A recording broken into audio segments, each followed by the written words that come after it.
துணையாளரே துணையாளரே துணையாளரே துணையாளரே இணையில்லா மணவாளரே என் இணையில்லா மணவாளரே உணவாக வந்தீரையா உணவாக வந்தீர் ஐயா என் உயிரோடு கலந்தீரையா என் உயிரோடு கலந்தீரையா தாய்மடியில் தவழுகின்ற குழந்தையைப் போல தகப்பனே மடியில் சாய்ந்து விட்டேனா. கர்த்தருடைய நாமம் ஒன்றே மகிழ்ப்படுவதாக. கடந்த மாதம் முழுவதும் கண்மணி போல் நம்மை பாதுகாத்து புதிய மாதத்திற்குள் பிரவேசிக்க செய்த தேவாதி தேவனுடைய நாமத்தினாலே உங்கள் யாவரையும் வாழ்த்துகிறேன். கிறிஸ்துவுக்குள் பிரியமானவர்களே, இந்த நெருக்கடியான காலகட்டத்தில் தேவன் இந்த மாதம் நம்மை பலப்படுத்தி நமக்கு ஒரு நம்பிக்கையை ஊட்டுகிற வார்த்தையை நமக்கு தேவன் வெளிப்படுத்துகிறார். சங்கீதம் 40ஆம் அதிகாரத்தில் 17ஆம் வசனம் மூலமாக அந்த நம்பிக்கையை நம்மை பலப்படுத்தி அந்த நம்பிக்கையை நமக்கு கொடுக்கிறார். சங்கீதம் 40:17 நான் சிறுமையும் எளிமையுமானவன், கர்த்தரோ என்மேல் நினைவாய் இருக்கிறார். தேவரீர் என் துணையும் என்னை விடுவிக்கிறமாய் இருக்கிறீர். என் தேவனே தாமதியாதீர். தாவீது ராஜா அவருடைய நம்பிக்கை பாருங்கள்.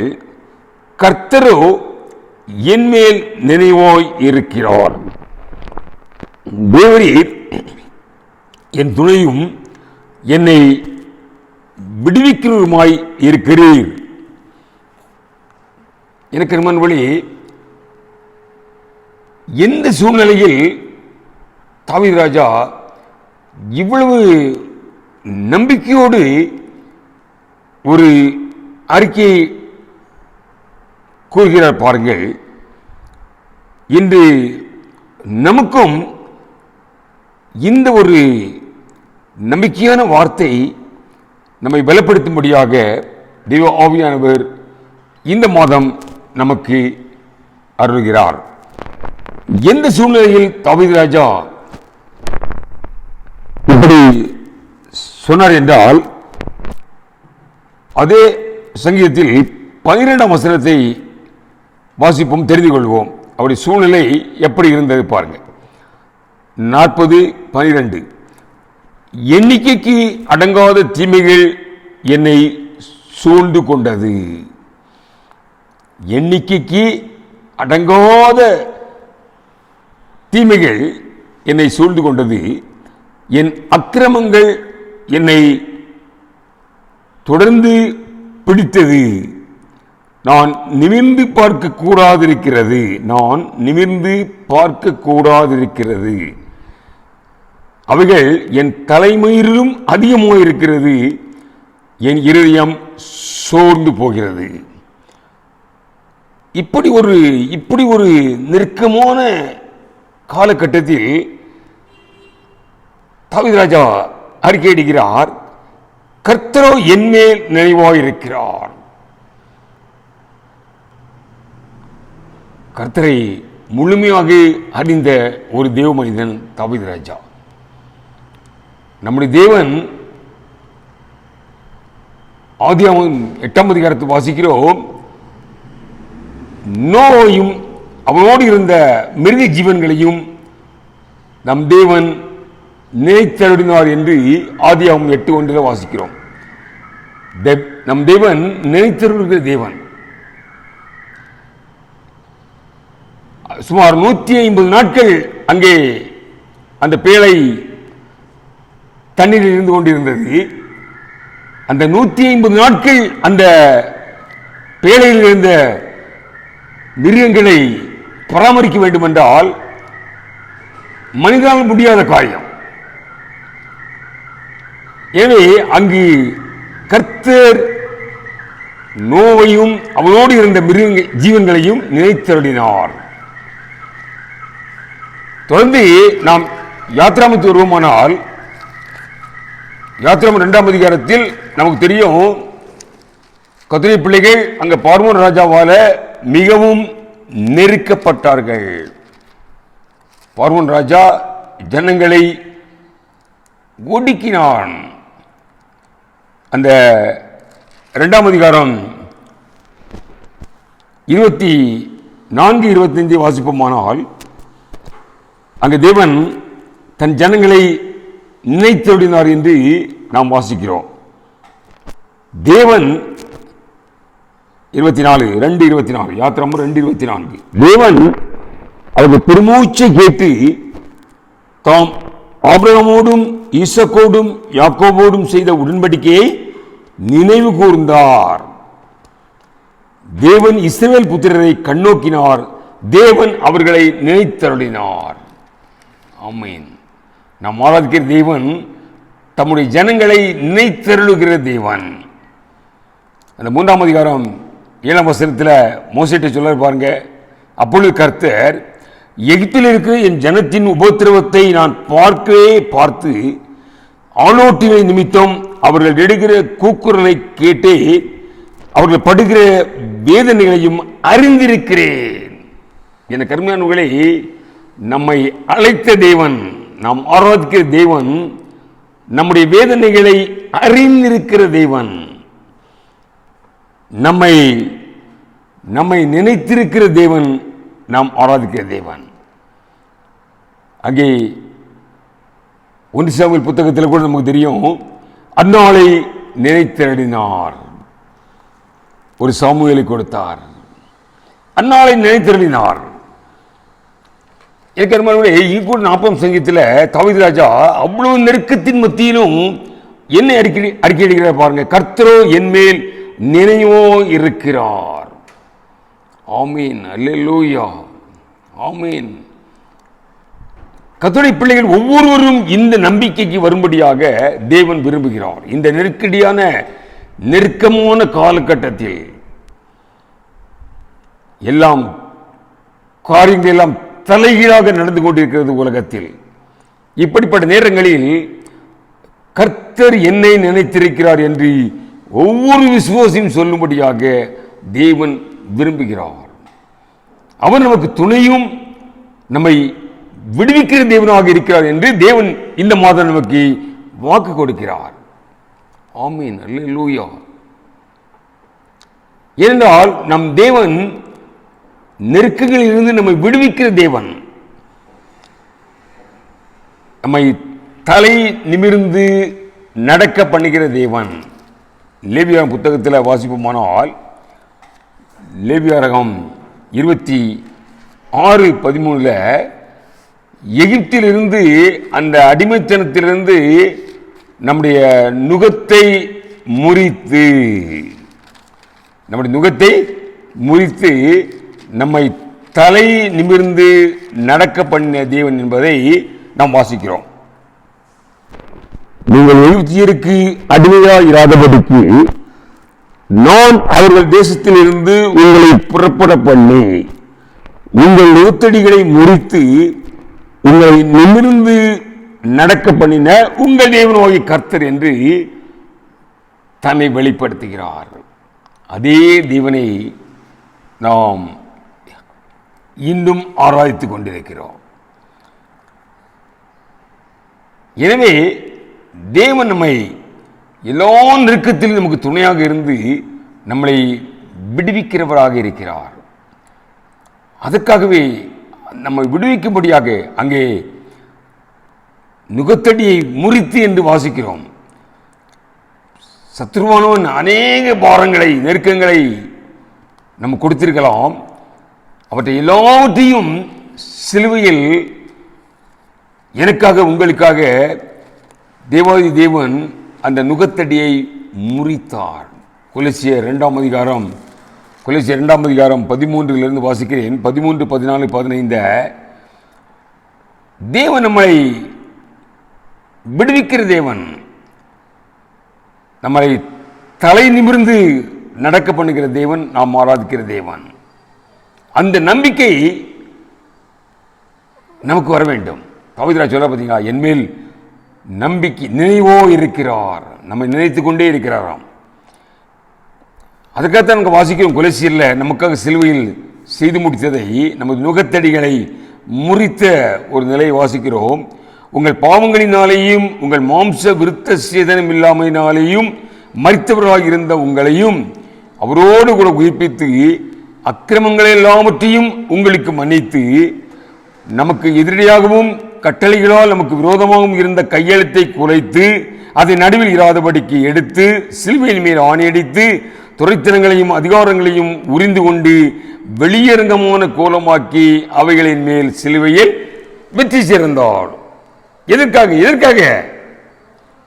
நம்மை அந்த சிறையிருப்பிலிருந்து விடுவிக்கும்படியாக, சத்துருவின் கையிலிருந்து நம்மை விடுவிக்கும்படியாக, நம்முடைய நுகத்தை முறிப்பதற்காக இவ்வளவு பெரிய ஒரு வேலையை தேவன் செய்து முடித்தார். எனவே நாம் தாவீது ராஜாவோடு சேர்ந்து நாம் தைரியமாக நாம் முழங்க முடியும். கர்த்தரோ என்மேல் நினைவாயிருக்கிறார், அவர் எனக்கு துணையாக, என்னை விடுவிக்கிறவராக என்னோடு இருக்கிறார். ஆனால் தேவனுடைய வார்த்தைகளினால் இவ்வளவு நம்மளை தைரியப்படுத்தும் பொழுதும் நாம் என்ன சொல்லுகிறோம் என்பதை எஸ்யா தீர்க்கன் மூலமாக தேவன் அந்த குற்றச்சாட்டை வெளிப்படுத்துகிறார். எஸ்யா 49 அதிகாரத்தில் அந்த 13ஆம் வசனம் பின்பகுதியில் சொல்றாரு, கர்த்தர் தம்முடைய ஜனத்துக்கு ஆறுதல் செய்தார், சிறுமைப்பட்டிருக்கிற தம்முடையவர்கள் மேல் இரக்கமாயிருக்கிறார். இது நம்முடைய தேவனுடைய சுபாவம். அவர் ஆறுதல் செய்கிறவர், அவர் இரக்கமுள்ள தேவன். அடுத்த வசனத்தில் 14 ஏசாயா 49:14 சீயோனோ கர்த்தரை கைவிட்டார், ஆண்டவரை மறந்தார் என்று சொல்லுகிறார். இன்று சபையினுடைய நிலை அதுதான், நம்முடைய நிலை அப்படிதான் இருக்கிறது. கர்த்தரை கைவிட்டார், கர்த்தரை மறந்தார். அதுக்கு அடுத்த என்ன சொல்ல பாருங்க, 15-16 ஸ்திரீயானவள் தன் கர்ப்பத்தின் பிள்ளைக்கு இறங்காமல் தன் பாலகனை மறப்பாளோ? அவர்கள் மறந்தாலும் நான் உன்னை மறப்பதில்லை. இதோ என் உள்ளங்கையில் உன்னை வரைந்திருக்கிறேன், உன் மதில்கள் எப்பொழுதும் என் கண்முன் இருக்கிறது. நம்ம சுற்றி இருக்கிற தடுப்பு சுவர் மதில் எப்பொழுதும் அவர் கண்களுக்கு முன்பாக இருக்கிறதாம். எந்த சத்துருவும் உள்ளே நுழைய முடியாது. அதான் அவரே சொல்றாரு, என்மேல் நினைவாக இருக்கிறார், உள்ளங்கையில் வளைந்து. ஆனால் நம்ம என்ன சொல்றோமோ, கர்த்தரை கைவிட்டார். சிறிய பிரச்சனைகள், சிறிய நெருக்கங்கள் வந்தாலும் உடனே தேவன் என்னை கைவிட்டார், மறந்தார் என்று கதறுகிறோம். ஏன் அந்த நாள் சீஷர்கள் கூட என்னப்படி கதறினாங்க? மத்திய 8ஆம் அதிகாரம் 20 வசனத்தில் அவரு படகுல அவரும் இருக்காரு, நித்திரையா இருக்கிறார். ஆண்டவரே எங்களை கைவிட்டி நாங்கள் மடிய போகிறோம். காற்று மலையும் பொங்கி வருகிறது, தட்டுமாறுகிறது, உண்மைதான். ஆனாலும் உங்கள் நினைவாக இருக்கிறேன் என்று சொன்ன தேவன் நம்மோடு இருக்கிறார் என்பதை அந்த சீஷர்கள் கூட விசுவாசிக்கவில்லை. ஏனதான் அவர் எழுந்து உடனே என்ன சொன்ன பார்த்தீங்களா? காற்றையும் கடலையும் அதட்டி விட்டு, அற்ப விசுவாசிகளே, அற்ப விசுவாசிகளே. அல்பம் நமக்கு எல்லாம் தெரியும். அற்ப விசுவாசிகளே, விசுவாசத்தில் அற்பமாக காணப்படுகிறோம். சீஷர்களை காணப்பட்டார்கள், நாம் ஏமாத்திரம்.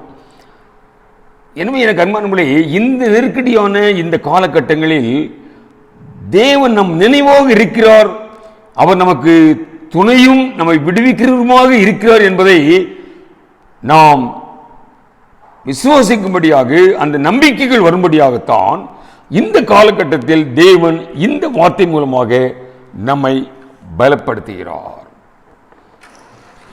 ஆமென், அல்லேலூயா. அந்த நம்பிக்கை இருந்தால் அங்க எபிரேயர் 13ஆம் அதிகாரம் 6ஆம் வசனத்தில் முழங்குவதை போல விசுவாச வாழ்க்கையின் முடிவில் இருக்கிற நாம், எபிரேயர் 13:6 முழங்குவது போல நாம் சொல்லலாம். எபிரேயர் 13:6, அதனாலே நாம் தைரியம் கொண்டு, கர்த்தர் எனக்கு சகாயர், நான் பயப்படேன், மனுஷன் எனக்கு என்ன செய்வான்? மனுஷன், உலகம், சத்துரு நமக்கு என்ன செய்வான்? தைரியம் கொண்டு சொல்ல முடியும். அதைத்தான் நாங்கள் போன வாரம் தியானித்தோம். ரோமர் 8ஆம் அதிகாரத்தில் பவுல் வழங்குவத, கர்த்தர் என் பட்சத்தில் இருக்கும் பொழுது, கர்த்தர் என் பட்சத்தில் இருக்கும் பொழுது எனக்கு விரோதமாக எழும்புகிறவன் யார்? ஆமென். யார் எனக்கு விரோதமாக எழும்ப முடியும்? எனக்கு அருமையான வழி, கர்த்தருடைய பிள்ளைகளை நாம், கர்த்தருடைய பிள்ளைகளாகி நாம் இந்த காலகட்டங்களில் அப்படிப்பட்ட ஒரு விசுவாசத்தோடு, ஒரு நம்பிக்கையோடு செயல்பட வேண்டும் என்று தேவன் நம்மை இந்த மாதம் பலப்படுத்துகிறார். காரணம், அவருக்கு தெரியும் நாம் இன்று நம்பிக்கை அற்றவர்களாக மாறிக்கொண்டு வருகிறோம், விசுவாசத்தில் தடுமாறுகிறோம், விசுவாசத்தை இழக்கக்கூடிய சூழ்நிலைகள்.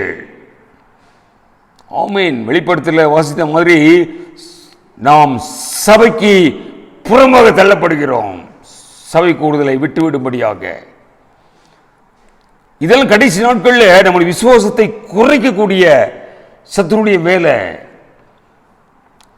ஏதான் தேவன் முழங்கினார் லூக்கா 18:8, மனுஷகுமாரன் வரும்பொழுது விசுவாசத்தை காண்பாரோ? அப்படிப்பட்ட நெருக்கங்கள் நம்மை அணுகிக் கொண்டிருக்கும்.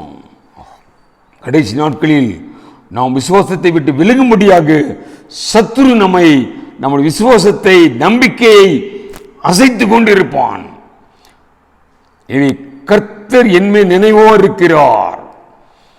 அங்க நோவின் பிழையில் இருந்த மிருக ஜீவன்கள் மேல் அவர் நினைத்திருந்த தேவன், அங்கே எகிப்தில் இருந்த தன் அடிமைத்தனத்தில் சிறுமைப்பட்டுக் கொண்டிருந்த ஜனங்களை நினைத்திருந்த தேவன், ஒரு அன்னோலை நினைத்திருந்த தேவன் என்னையும் உங்களையும் நினைத்திருக்கிறார், நினைவோங்க இருக்கிறார். ஆமென். இப்ராஹிம தண்டிச்சிட்டாரு, அடிச்சாரு. ஆனாலும் அவன் மேல் நினைவு கொண்டு அவன் மேல் இரக்கமாக இருந்த தேவன் என்பதை நாம் தியானித்திருக்கிறோம். எனக்கு நம்மளுடைய அப்படிப்பட்ட ஒரு நம்பிக்கை இந்த காலகட்டத்தில் நமக்கு வர வேண்டும். ஆமென், அல்லேலூயா.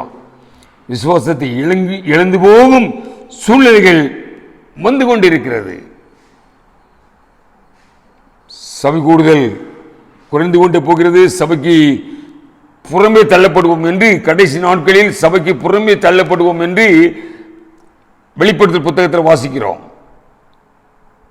இன்னைக்கு சபைக்கு புறமே தள்ளப்பட்டு விட்டோம். இப்படிப்பட்ட காலகட்டத்தில் நம்முடைய விசுவாசம், தைரியம் கொண்டு தேவன் என்மே நினைவோ இருக்கிறார், எனக்கு துணை செய்கிறார், என்னை விடுவிக்கிறவோ இருக்கிறார் என்று முழங்கும்படியாக தேவன் நம்மை அழைக்கிறார். எனவேதான் அந்த எபிரேயர் 10ஆம் அதிகாரத்தில், எபிரேயர் 10ஆம் அதிகாரம் 35ஆம் வசனம் முதல் வாசிக்க பாருங்க. எபிரேயர் 10ஆம் அதிகாரம் 35 முதல் 38 வரை என்ன சொல்லுங்க பாருங்க. இவ்வளவு நம்பிக்கையோடு கர்த்தருக்காக அநேக காரியங்களை சகித்து தியாகம் செய்து ஓடி வந்திருக்கிறோம். அங்க பவுல் எழுதுகிறார் பாருங்க, ஆகையால் மிகுந்த பலனுக்கு ஏதுவான உங்கள் தைரியத்தை விட்டு விடாதீர்கள். இவ்வளவு நாள் தைரியமாக ஓடி வந்தீர்கள், இந்த தைரியத்தை விட்டு விடாதீர்கள், நம்பிக்கையை இழந்து விடாதீர்கள். தைரியத்தை விட்டு விடாதீர்கள் என்றால் நீங்கள் வைத்திருக்கிற நம்பிக்கையை விட்டு விடாதீர்கள். கர்த்தர் உங்கள் மேல் நினைவாக இருக்கிறார். விசுவாசத்தை துவக்கியவர் அவர் முடிக்கும் வரை அவர் நம்மை நினைத்திருக்கிறார். ஆகையால் மிகுந்த பலனுக்கு ஏதுவான உங்கள் தைரியத்தை விட்டு விடாதிருங்கள்.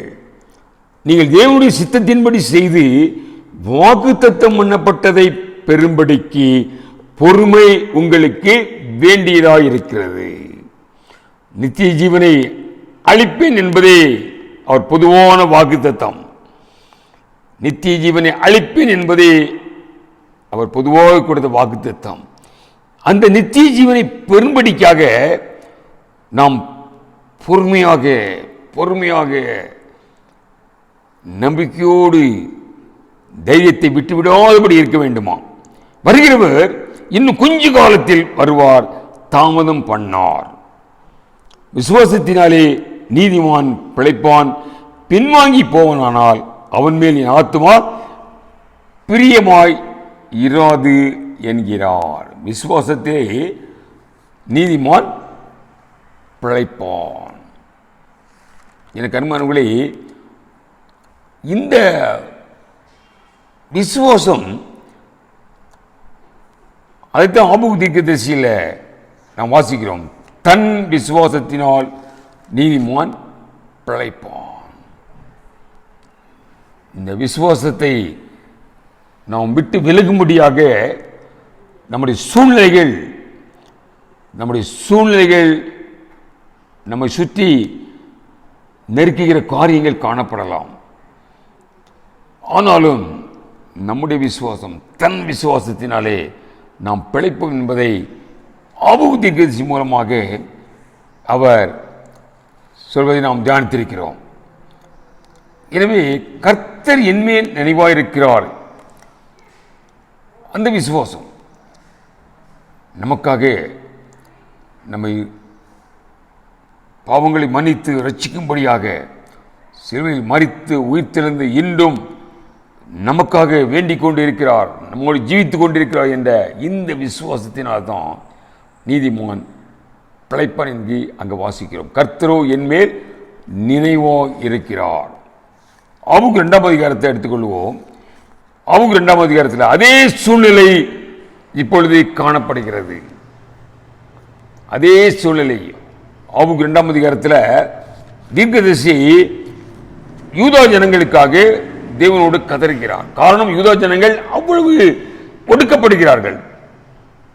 துன்மார்க்கனுடைய கை ஓங்கி இருக்கிறது. யூதா ஜனங்கள் நெருக்கப்படுகிறார்கள். எனவே தன் யூதா ஜனங்களுக்காக தீர்க்கதரிசி தேவன்கிட்ட முறையிடுகிறார். ஆபகு 1ஆம் அதிகாரம் 2ஆம் வசனத்தில், கர்த்தாவே, நான் எதுவரைக்கும் உம்மை நோக்கி கூப்பிடுவேன், நீ கேளாமல் இருக்கிறீரே. கொடுமை நிமித்தம் நான் எதுவரைக்கும் உம்மை நோக்கி கூப்பிடுவேன், நீ ரட்சியாமல் இருக்கிறீரே. நியாயப்பிரமாணம் பலனற்றதாகி நியாயம் ஒருபோதும் செல்லாமல் போகிறது. துன்மார்க்க நீதிமானை பயந்து கொள்கிறான். இதுதான் தீர்க்கதரிசியுடைய வேண்டுகோள், போராட்டம் தேவனோடு. ஏன் நீர் கேளாமல் இருக்கிறீர்? ஏன்னா யூத ஜனங்கள் அந்த அளவு நெருக்கப்படுகிறார்கள். ஆனால் அதற்கு தேவன் கொடுத்த பதிலை பாருங்க. அதே அதிகாரம் 6ஆம் வசனத்தில் இவர் யூத ஜனங்களுக்காக இப்படி மன்றாடுறாரு. ஆனால் தேவன் கொடுக்கிற பதிலை பாருங்க. இதோ நான் கல்தேயனும் கொடிதும் வெகுமுள்ள ஜாதியாரை எழுப்புவேன், அவர்கள் தங்களுடையதல்லாத வாசஸ்தலங்களை கட்டிக்கொள்ள தேசத்தின் விசாலங்களில் நடந்து வருவார்கள். அவர்களை குறித்து தொடர்ந்து எழுதப்படுகிறது. இவர்கள் தன் ஜனங்கள் வேதனைப்படுகிறார்கள் என்று கேட்கிறார்கள், இன்னும் வேதனையை கொடுப்பேன் என்று அங்கே கருத்து சொல்கிறார். அப்போ இவ்வளவு பெரிய குழப்ப நிலையில் அந்த தீர்க்கதரிசி தள்ளப்படுகிறார். என்னதான் 13ஆம் வசனத்தில் சொல்றாரு, தீமையை பார்க்க மாட்டாத சுத்த கண்ணனே, அநியாயத்தை நோக்கி கொண்டிருக்க மாட்டீரே, பின்ன துரோகிகளை நீ நோக்கி கொண்டிருக்க என்ன? துன்மார்க்கன் தன்னை பார்க்கும் நீதிமானை விழுங்கும் பொழுது நீர் மௌனமாக இருக்கிறது என்ன? தீர்க்கதரிசிக்கு ஒரு குழப்பமான நிலை. துன்மார்க்கன் கை ஓங்கி இருக்கிறது, நீதிமான் ஒடுக்கப்படுகிறான். எனக்கு அருமையானவர்களே, இன்றும் அதே நிலை காணப்படுகிறது. கர்த்தருடைய பிள்ளைகள், கர்த்தருடைய ஊழியத்தை செய்கிற பிள்ளைகள் எத்தனை பேருக்கு இந்த தொற்று நோய் மூலமாக பாதிப்பு, இழப்பு, ஊழியர்களை, மிஷனரிகளை, போதகர்களை இழந்து கொண்டிருக்கிறோம். அங்க தீர்க்கதரிசிக்குள்ள குழப்பம் நமக்கு. ஏன் ஏன் இந்த காரியங்கள்? அங்க அவர் அப்படி சொல்லாரு, துன்மார்க்கனுடைய கை ஓங்கி இருக்கிறது, கர்த்தருடைய பிள்ளைகள் வேதனைப்படுகிறார்கள் என்பதுதான் தீர்க்கதரிசியுடைய போராட்டம். ஆனாலும் அந்த தீர்க்கதரிசிக்கு ஒரு நம்பிக்கை. பார்த்தீங்களா, தாவீது ராஜாவுக்கு நம்பிக்கை மாதிரி கர்த்தர் நம்ம நினைத்திருக்கிறார். அதே மாதிரி 1:12 சொல்ல பார்த்தீங்களா, கர்த்தாவே நீர் பூர்வகாலம் முதல் என் தேவனும் என் பரிசுத்தமானவர் அல்லவா, நாங்கள் சாவதில்லை. நீர் பரிசுத்தமான தேவன். பரிசுத்தமான தேவன்னா ஒரு பொழுதும் வாழ்க்கையில தேவன் தவறு செய்ய மாட்டார். நாங்கள் சாவதில்லை. நீர் கல்தேரை கொண்டு யாரை கொண்டு என்ன அடியும், எத்தனை கொள்ளை நோயை கொண்டாந்து அடியும், நாங்கள் சாவதில்லை. ஆமீன், அல்லேலூயா. நாம் அவரோடு நமக்கு ஜீவனை கொடுத்தார். மரித்தவர்களாக இருந்த நமக்கு அவர் ஜீவனை கொடுத்திருக்கிறார். ஆமீன், அல்லேலூயா. ஏன்னா அப்படி சொல்லும்பொழுதுதான், எனவே அங்க 2ஆம் அதிகாரத்தில் சொல்ல பாருங்க, தேவனுடைய காவலில் தரித்திருந்து என்ன காரியங்கள் ஏன் இப்படி நடக்கிறது என்று காவலிலே தரித்து அரணிலே நிலை கொண்டிருந்து அவர் எனக்கு என்ன சொல்லுவார் என்று தேவ சமூகத்தில் தீர்க்கதரிசி காத்திருக்கார். ஏன் இந்த காரியங்கள் நடக்கிறது? தேவ சமூகத்தில் காத்திருக்கும் பொழுது கர்த்தர் நம்மோடு இடைப்படுவார். இப்பொழுதும் நடந்து கொண்டிருக்கிற இந்த நெருக்கங்களுக்கு ஏன் ஆண்டவரை இதையெல்லாம் அனுமதிக்கிறீர்? ஏன் இந்த நெருக்கங்கள் என்று நாம் கர்த்தர் சமூகத்தில் நாம் காத்திருக்கும் பொழுது கர்த்தர் அவருடைய திட்டத்தை நமக்கு வெளிப்படுத்துவார். ஆமே, நீங்க காத்திருக்கும் பொழுது அப்பதான் சொல்ல பாருங்க. அப்பொழுதுதான் 2ஆம் அதிகாரம் 1 வசனத்தில் என்ன சொல்வார் என்று காத்திருக்காராம். அப்பொழுது கர்த்தர் எனக்கு பிரயோஜனமாக ஒரு தரிசனத்தை சொல்றாரு, ஒரு பெரிய தரிசனத்தை. அது என்னைக்கு உள்ள தரிசனம். அதனால அதை பெரிய எழுத்தா நீ அதை எழுதி வைப்பாங்க. என்ன தரிசனம்? இதோ அகங்காரியா இருக்கிறானே, அவனுடைய ஆத்மா அவனுக்கு செம்மையானதல்ல. கல்தேர் என்ற ஜனங்கள் யூதா ஜனங்களை ஒடுக்குகிறார்கள் என்று முறையிடுறப்பா, அந்த ஜனங்கள் ஆத்மா செம்மையானதல்ல, தன் விசுவாசத்தினாலே நீதிமான் பிழைப்பான். தன் விசுவாசம், தனிப்பட்டு நம்முடைய விசுவாசத்தினாலே நாம் பிழைப்பு என்பதுதான் வேத புத்தகனுடைய மைய கருத்து. ஆமென், அல்லேலூயா. அதைத்தான் இந்த மாதம் தேவன் நமக்கு இந்த சங்கீதம் 40:17 மூலமாக நினைவுபடுத்துகிறார். எந்த காரியங்கள் எப்படி தலையாக நடந்தாலும், வாசிக்கிற சங்கீதத்தில், ஆமா, மலைகள் விலகினாலும் பர்வதங்கள் நிலை பெயர்ந்தாலும்,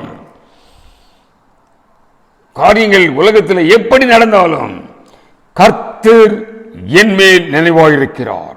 இந்த ஒரு நம்பிக்கை, இந்த விசுவாசம் நம்மை பிழைக்க செய்யும். ஆமீன், அல்லேலூயா. தாவீது சொல்ற பார்த்தீங்களா, அவர் நிலை என்ன பார்த்தீங்களா?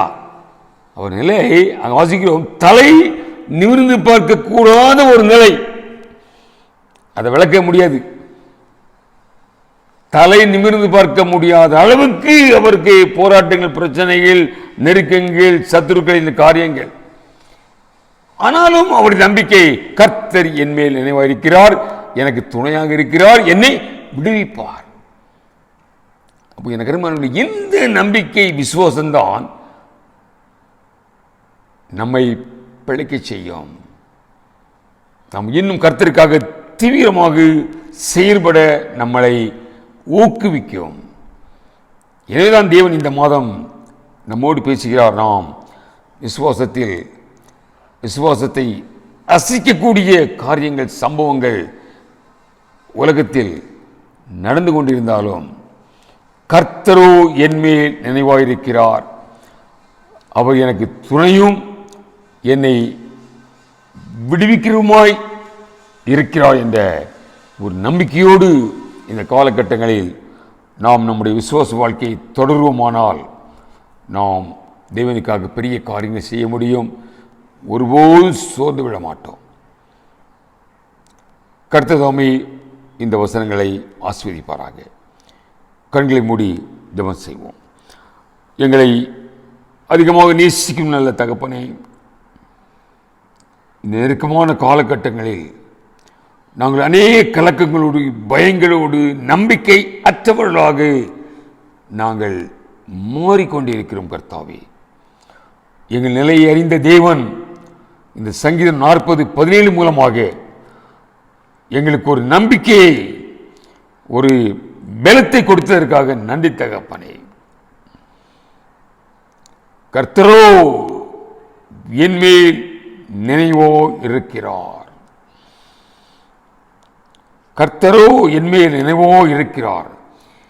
அவர் எனக்கு துணையாக இருந்து எல்லா நிலைகளிலும் என்னை விடுவிக்கிறவனாக இருக்கிறீர் என்ற நம்பிக்கையை கொடுத்ததற்காக நன்றி தகப்பனே. தொடர்ந்து ஆசீர்வதி வழி நடத்தும். இயேசு கிறிஸ்துவின் இனி நாமத்தை ஜெபிக்கிறோம் ஜீவோடு தகப்பனே, ஆமென். அனைவரும் சேர்ந்து சொல்லுவோம். என் ஆத்துமாவே கர்த்தரை சோதரி, என் முழு உள்ளமே அவருடைய பரிசுத்த நாமத்தை சோதரி. என் ஆத்துமாவே கர்த்தரை சோதரி, அவர் செய்த சகல உபகாரங்களையும் மறவாதே. நம்முடைய கர்த்தராகிய இயேசு கிறிஸ்துவின் கிருபையும் பிதாவாகிய தேவனுடைய அன்பும் பரிசுத்தமும் ஐக்கியமும் நம் அனைவரோடு சதா காலங்களிலும் நிறைவாக நிலையாக இருப்பதாக. ஆமாம். கர்த்தர் உங்களை ஆசீர்வதிப்பாராக. ஆமாம்.